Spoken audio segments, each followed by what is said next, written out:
Om Gam Ganpate Namaha.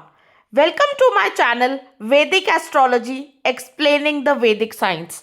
Today we will be talking about what is an eclipse, what is a solar and lunar eclipse, and what the solar annual eclipse in Aquarius on the 17th of February 2026 brings in for the larger purpose or scale.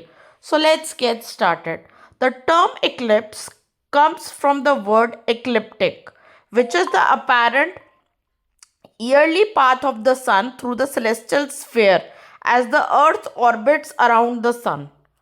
See, during an eclipse, which is a solar eclipse, the sun and the moon come in the earth, the sun and the moon come in a straight line, so that with the solar eclipse the light of the sun is temporarily blocked out as the moon passes directly between the earth and the sun.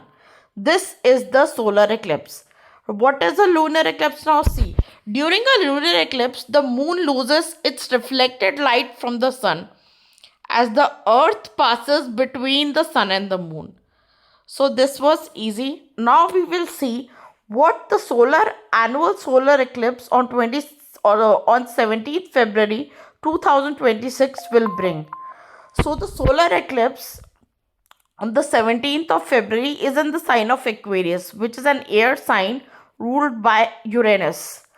So that can bring inventions and technological advancement, revolutions, strikes, riots, and explosions. It can also bring sociological upheavals, party splits, and defections,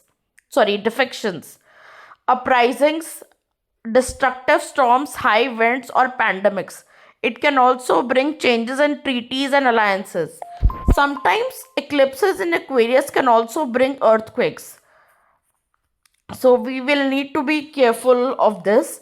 Something unexpected or shocking can happen or at the speed of light. So this that was all about the eclipses. Thank you for listening till the end of the video. If you like the content of my channel, please do like, share and subscribe to the channel. Om Namah Shivaya.